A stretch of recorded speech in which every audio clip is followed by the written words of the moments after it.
Ini ya. Jadi U sama dengan simpangan rata-rata dibagi dengan intervalnya. Dibagi intervalnya tadi adalah 3 ya. Intervalnya adalah 3. Berarti kalau kita lihat di sini simpangan rata-rata min 9 dibagi dengan 3 sama dengan min 3. Kemudian min 6 dibagi dengan 3 min 2 ya. Min 3 dibagi 3 min 1. 0 dibagi 3 0. 3 dibagi 3 sama dengan 1, 6 dibagi 3 sama dengan 2. Sorry, salah lagi. 6 dibagi 3 sama dengan 2. Ya.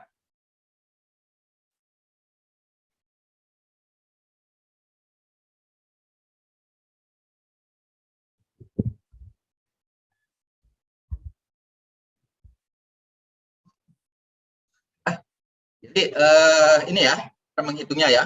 Jadi adalah simpangan rata-rata dibagi dengan interval sama dengan ini. Hingga kita kalikan ya, FU sama dengan F dikali U.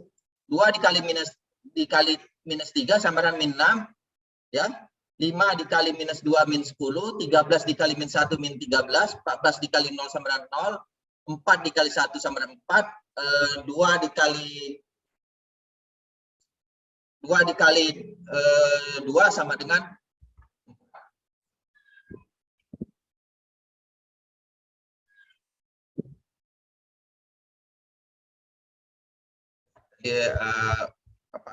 Paste aja jadi menggantinya ya.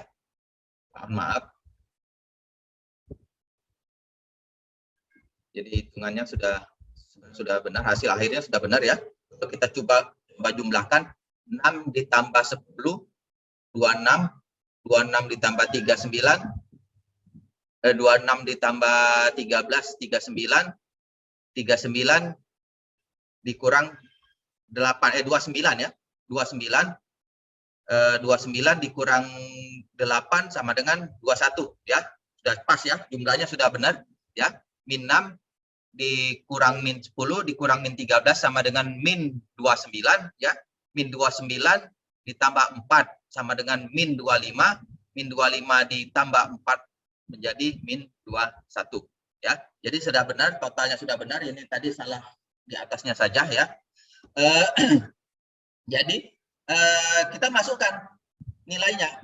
M sama dengan 75 ya. C-nya 3, sigma FU-nya sama dengan min 21, sigma F-nya adalah 40 ya. Jadi sudah kita masukkan sama dengan 73,43. Nah, dilihat dari sini ya, dilihat dari 3 rumus ini, artinya simpangan rata-ratanya sama, 7343, berarti sudah benar ya. Sudah benar. Jadi hitungan kita sudah benar bahwa ketiga rumus ini bisa kita pakai untuk mencari nilai rata-rata ya, untuk mencari nilai rata-rata. Ya terserah mau dipakai yang mana ya, bebas mau pakai yang cara biasa, mau pakai simpangan rata-rata, mau pakai cara coding. Rumusnya walaupun berbeda-beda rumusnya, hasilnya nilainya tetap sama ya. Untuk angka yang ini ya, untuk yang angka yang kita contohkan ini nilainya adalah 73, semuanya 73,43 ya. Semua nilainya adalah 73,43. Jadi sama ya, tidak ada beda. Sampai di sini ada yang mau ditanya? Sebelum Bapak lebih lanjut, karena tadi ada beberapa kesalahan, jadi mungkin agak bingung ya. Jadi kesalahannya Pak, tadi angka. Ada yang mau tanya? Pak, itu hasilnya emang kudu sama ya Pak? Ya, karena ini harus sama, bukan kebetulan sama ya. Nilainya, hasil akhirnya harus sama ya, tidak boleh beda. Kalau beda berarti rumus ini ada yang tidak bisa kita pakai ya. Ya, jadi nilai ini kan adalah 3 rumus yang kita bisa pakai untuk mencari nilai min ya. Jadi kalau ada rumusnya yang nilainya berbeda berarti rumus itu diragukan ya. Diragukan ya. Jadi kita ini untuk mencoba beberapa rumus untuk menghitung nilai min. Jadi nanti kalau misalnya kalian dapat soal, silahkan mau pakai yang mana. Mau pakai yang rumus cara biasa mau pakai simpangan rata-rata, mau rumusnya pakai rumus coding, ya boleh. Tidak harus tiga-tiganya, ya, karena ini sudah dibuktikan dengan kita menghitung nilai interval, nilai data yang kita punya dengan menggunakan ketiga rumus ini, hasil akhirnya adalah sama. Artinya rumus ini sudah pas, sudah tepat, ya. Ketiga rumus ini bisa kita gunakan, ya. Bukan artinya beda rumus dia hasilnya akan beda, tidak. Harus sama, hasilnya harus sama karena nilai tengahnya itu tidak akan berubah. Ya, nilai tengah untuk nilai yang ada sekarang ini yang kita hitung ini nilai tengahnya adalah 73,43. Ya. Bapak menggunakan rumus yang kedua, rumus yang ketiga itu hanya untuk membandingkan bahwa rumus ini bisa kita pakai. Ya. Ketiga rumus ini bisa kita pakai. Silakan kalian memilih yang mana yang mau dipakai nanti untuk menghitung nilai tengah. Ya, paham enggak? Ya, paham, Pak. Paham ya? Ya, jadi ketiga rumus ini adalah rumus yang kita gunakan untuk nilai tengah. Boleh dipakai satu saja, tidak harus ketiga-tiganya, ya. Tergantung soalnya nanti. Kalau di soalnya hitung nilai min dengan menggunakan rumus simpangan rata-rata, berarti kalian hanya gunakan rumus simpangan rata-rata saja. Ya, kalau di soalnya seperti itu. Atau nanti soalnya hitung nilai min untuk dengan menggunakan rumus coding dan cara biasa. Ya, kalian berarti menggunakan dua rumus, ya. Itu saja ya. Jadi tidak harus menggunakan ketiga, tergantung soalnya nanti yang kalian terima. Soalnya seperti apa, ya. Paham ya? Pak, Ya? saya ini mau tanya, Pak. Ya, silakan. Untuk tadi mencari nilai U itu gimana, Pak? Nilai U tadi sudah Bapak mungkin ya, karena bingung ya, karena tadi ada yang salah angkanya ya. Nilai U itu adalah simpangan rata-rata dibagi dengan interval. Ya. Simpangan rata-rata dibagi dengan interval ya. Jadi ini ada minggu lalu ya.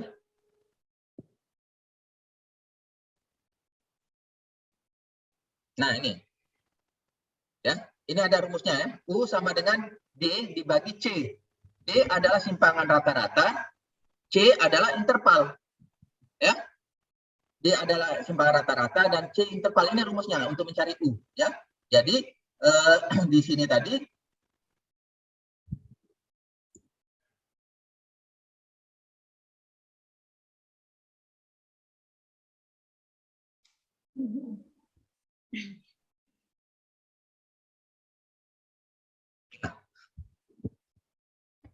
di sini tadi D-nya berapa? D-nya min 9.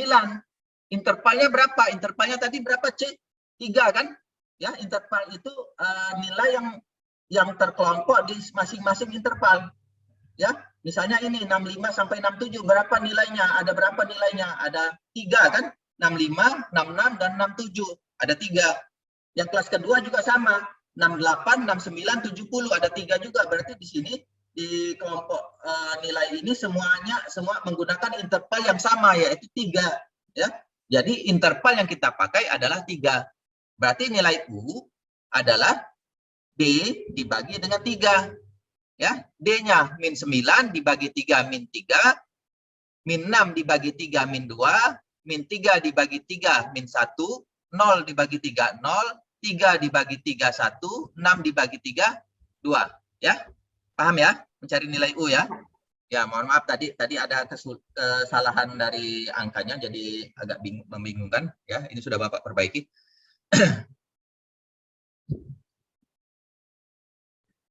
Ada lagi yang mau ditanya? Pak, ya, silakan.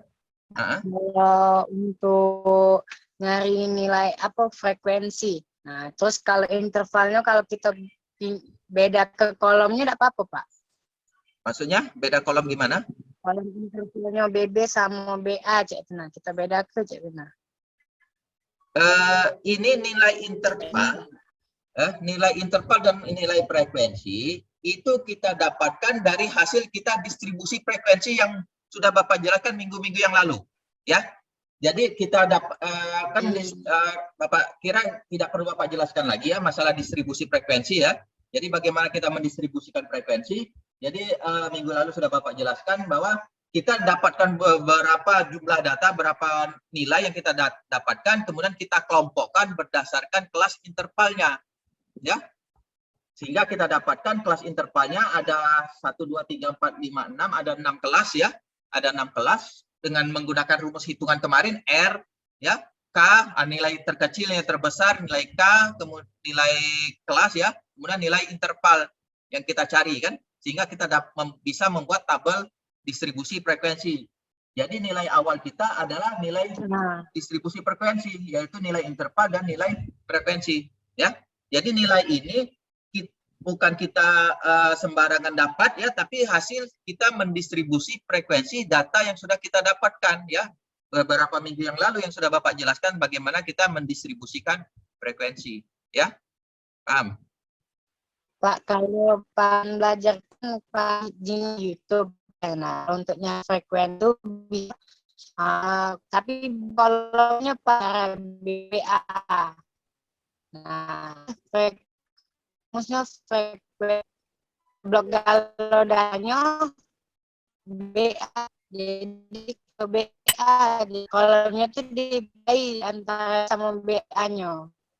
Oke, jadi gini, kalau untuk kalian untuk menggunakan Excel ya, kalau menggunakan Excel memang untuk interval nilai batas bawah dengan nilai batas atas itu lebih baik dipisah kolom ya, karena itu akan kita hitung. Ya, kalau kalian menggunakan Excel, karena nilainya akan kita hitung, artinya kita harus menggunakan angka bukan teks ya. Ya, kalau dia dalam bentuk teks tidak bisa dihitung. Oleh karena itu, kalau kalian menggunakan Excel, lebih baik batas interval itu kita bagi beberapa kolom, yaitu kolom batas bawah dan kolom batas atas ya. Batas atas. Kenapa? Oke Pak, kasih. Ya. Iya, Pak ini gue cek. Kenapa? Agak putus-putus itu Pak. Parahan gue buat tuh Pak, yang parahan ke kolom BB, BA, batas sama batasnya. Ya, ya.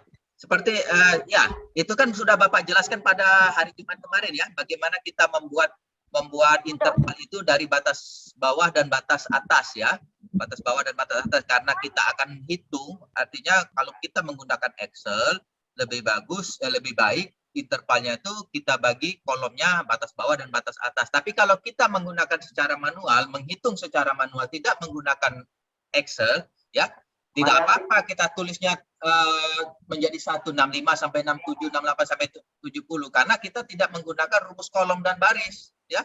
Kita menghitung secara manual. Ini kan kita gunakan hitung secara manual ya.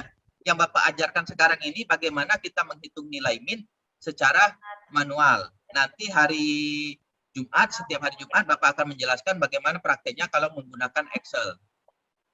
Ngasin tuh baik 4 jam. Halo? Halo? Iya Pak, makasih. Bawa ini ke rumah itu apa Halo? itu ke Binawaru baik. Setengah jam amon ndak macet. Halo? Amon dari jalan kota, amon dari jalan pintas, tapi amon dari jalan kota setengah 2 jam. Kami itu. Sudah paham apa yang maksud Bapak? Ya, udah berapa kali kok jemput anak. Allah paham Pak. Sudah paham? Paham Pak. Ngerti ya? Ke tempat dia tuh di dusun kita sika, amon di dusun kita sika cuma jalan siku. Amon ku pergi Sugang kan dia tak sesat Palembang tuh. Oke. Belum jalan Palembang. DM mecak kita dusun sika. Jaku tuh itu pergi Delphi. Mikrofon. jarang sekali waktu kami ke Bukit. Elpis, Mikau tuh nambahin dulu.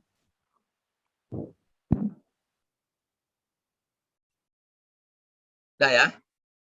Giliran Bapak yang ininya ya, jelasin ya. Nah, sekarang kalau sudah paham ya, jadi cara mencari interval tadi, sudah Bapak jelaskan. bahwa ini yang Bapak jelaskan sekarang ini adalah bagaimana kita menghitung nilai min, median, dan modus atau ukuran nilai pusat dengan secara manual, ya, dengan menghitung dengan secara manual, bukan dengan menggunakan program Excel. Jadi bebas kalau intervalnya kalian mau bagi menjadi kolom, ya kalau mau gambarnya lebih bagus, ya gambarnya lebih bagus, jangan dipisah, ya, jangan dipisah kolomnya, ya. Nah, tapi kalau nantinya kalian menggunakan program Excel, ya, lebih baik kolom intervalnya itu terpisah, ya, antara batas atas dan batas bawah, terpisah, karena akan kita gunakan menghitung formula atau rumus, ya. Ya, kalau dia tergabung seperti ini, nilainya itu tidak berupa angka, berupa teks. Kalau teks tidak bisa dihitung, ya. Kalau teks tidak bisa dihitung. Oleh karena itulah kalau menggunakan Excel lebih bagus atau lebih baik itu dipisah, ya. Jadi itu kalau ditanyakan oleh kalian karena kalian menggunakan Excel, ya. Jadi dipisah kolomnya, yang boleh. Lebih bagus kalau dipisah, ya, supaya kalian mudah menghitung. Ada lagi yang mau ditanya? Pak, boleh nanya yang kemarin itu tidak, Pak? Nyari frekuensi ke bawah. Kurang dari. Ya, Pakai frekuensi Excel kumulatif. mana? Oke, itu nanti, ya. Nanti setelah ini materi kita belum selesai, ya. Nanti setelah ini kalau masih ada waktu akan Bapak jelasin, ya. Ya. Itu nanti akan Bapak. Ini kita baru min, ya. Baru min kita ini, ya. Median modusnya belum, ya. Jadi akan Bapak jelaskan dulu, habiskan dulu materi yang hari ini, nanti Bapak masih ada waktu, Bapak akan jelaskan untuk yang minggu lalu, ya. Oke, ada yang mau ditanyakan tentang materi yang ini? Ada yang mau ditanyakan? Yang FU tadi dari mana, Pak? FU itu adalah F dikali U. F-nya itu frekuensi, ya. Ya, di dalam di kolom kedua itu F, ya. Ini F, ya. Ini kan sudah ada F.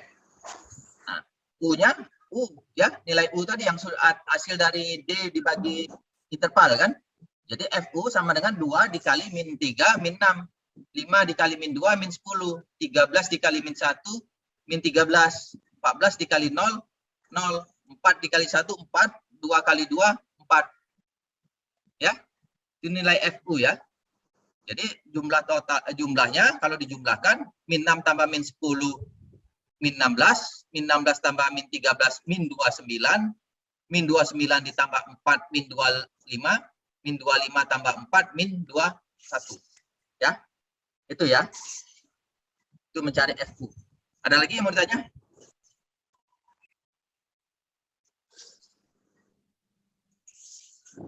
Nggak ada, Pak. Tidak ada, ya. Kita lanjut ke yang kedua, yaitu median, ya. Ini untuk mencari nilai min, ya. Kita ada dua lagi, ya. Dua slide lagi, yaitu mencari median dan mencari modus. Yang kedua adalah median. Median data kelompok dengan menggunakan data yang sama. Ini yang data yang sama tadi, ya. Sama seperti yang tadi, ya. Kita ambil adalah interval dan frekuensinya. Sama dengan yang tadi, kita ambil hanya nilai interval dan nilai frekuensinya. Nah, itu nilai median. Rumus yang kita pakai kan sama. Yang minggu lalu Bapak jelaskan. Median atau MD sama dengan B ditambah setengah dari jumlah nilai, ya, setengah dari N, dikurang dengan frekuensi kumulatif sebelumnya, ya, frekuensi kumulatif sebelum dibagi dengan frekuensi median dikali dengan interval, ya. Jadi ini di B sama dengan di bawah kelas median. Kita tahu kelas median adalah atau yang disebut letak, ya, letak median yang kita cari tadi, ya. Letak mediannya kelas median itu berada di mana? Nah, caranya adalah kita dengan membagi jumlah nilainya 40 dibagi dengan 2. Ya. Jumlah nilainya 40 kan, N-nya 40 dibagi 2. Jumlah nilai 40 dibagi 2 sama dengan 20, ya. 40 dibagi 2 sama dengan 20. Nah, 20 itu berada di mana? Kita hitung di sini. Di frekuensi ini, tabel frekuensi nilai 20 itu ada di mana? Kita jumlahkan 2 ditambah 5 7. Ya. 7 ditambah 13 20. Berarti nilai 20 ada di interval yang ketiga. Ya. Ada di sini kan nilai 20. Nah, ini adalah tepi bawah kelas. Kalau tepi bawah kelas kemarin rumusnya adalah batas bawah dikurang dengan 0,5. Ya, kalau menghitung tepi ya. Kemarin di distribusi frekuensi sudah dijelaskan tepi bawah kelas itu adalah batas bawah dikurang dengan 0,5. Batas bawahnya 71 dikurang 0,5 sama dengan 70,5. Artinya kita sudah dapatkan nilai B-nya sama dengan 70,5. Kemudian N jumlah frekuensi. Jumlah frekuensi adalah berapa jumlahnya? 40. Ya. Jumlah frekuensi adalah 40. N sama dengan 40. Kemudian frekuensi kumulatif sebelum kelas median. Nah, frekuensi kelas median berapa? Kalau kita tahu sebelum berarti kita harus menghitung dulu, melihat dulu frekuensi kelas mediannya, FMD-nya.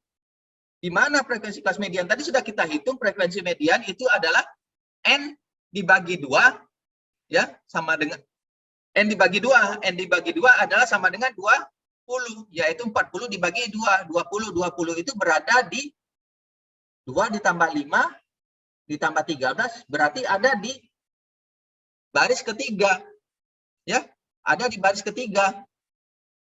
Berarti frekuensi kelas mediannya atau FMD-nya adalah sama dengan 13.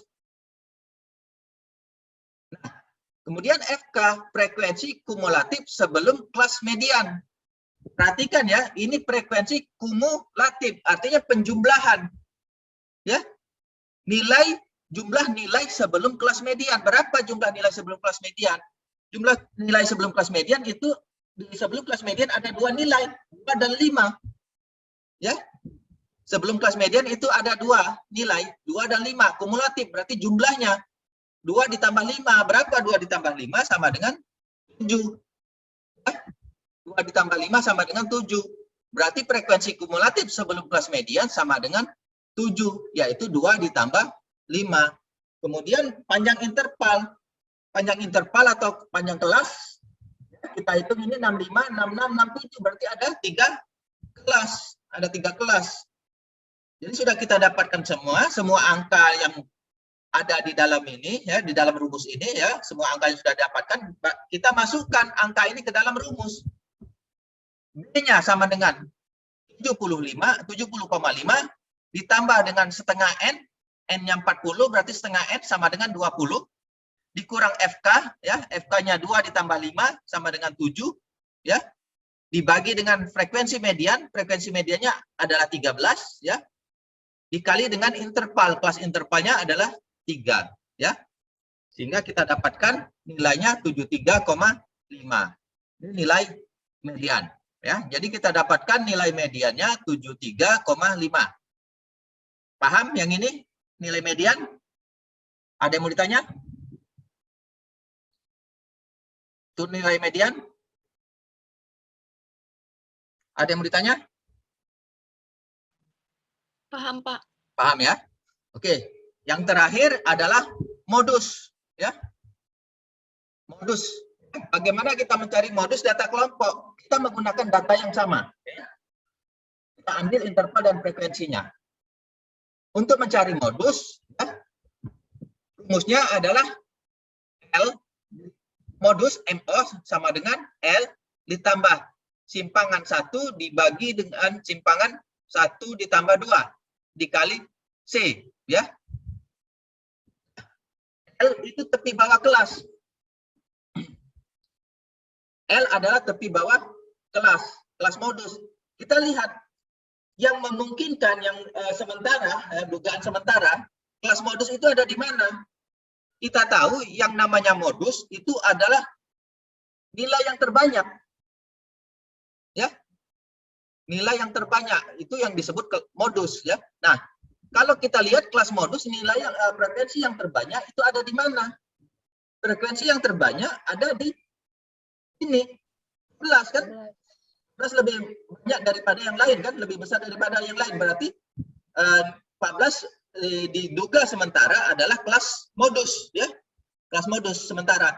Nah, tepi bawah kelas, berarti tepi bawah kita menggunakan tepi bawahnya, batas bawah 74. Tepi bawah berarti 74 dikurang dengan 0,5. 74 dikurang dengan 0,5 sama dengan 73,5 ya. Jadi nilai tepi bawah kelas modus sama dengan batas bawah pada kelas modusnya sama dengan 14 ya. Berarti interval batas bawah pada interval 74 kalau tepi bawahnya berarti dibagi dengan tepi kelasnya dikurang dengan 0,5 ya. 74 dikurang dengan 0,5 sama dengan 73,5. Kemudian D1. D1 adalah selisih frekuensi kelas modus dengan kelas sebelumnya, berarti selisih antara kelas modus 14 dengan kelas sebelumnya. Sebelumnya berapa kelas modusnya? Frekuensinya 13 kan? Berapa selisihnya? Selisih antara kelas modus dengan kelas sebelumnya, yaitu sama dengan 1. Plus dengan 13 selisihnya 1 kan? Kemudian D2. D2 adalah selisih frekuensi kelas modus dengan kelas setelahnya. Berarti antara kelas modus 14 dengan kelas setelahnya 4. 14 dengan 4 berapa selisihnya? 14 dengan 4 selisihnya adalah 10. Selisih antara 14 dan 4 adalah 10. Kemudian panjang kelas interval sama karena kita menggunakan nilai data yang sama, berarti kelas intervalnya adalah 3, 65, 66, 67. Ya. Jadi kelas intervalnya adalah 3. Nah, kita sudah dapatkan semua angka untuk kita masukkan ke dalam rumus. Modus sama dengan L adalah di bawah kelas, nilainya 73,5, ditambah dengan D1, selisih frekuensi kelas modus dengan kelas sebelumnya, sama dengan 1, ditambah dengan D1 plus D2. D1-nya 1, ditambah dengan selisih frekuensi kelas modus dengan kelas setelahnya, 10. 1 ditambah 10 sama dengan 11. Dikali dengan interval 3. Ya. Dapatkan 73,5 tambah 0,27, sehingga kita dapatkan nilai modusnya 73,77. Ya. Ada yang bertanya sampai di sini? Selesai contoh kita ya, dari main, median, modus, baik itu data tunggal maupun data kelompok.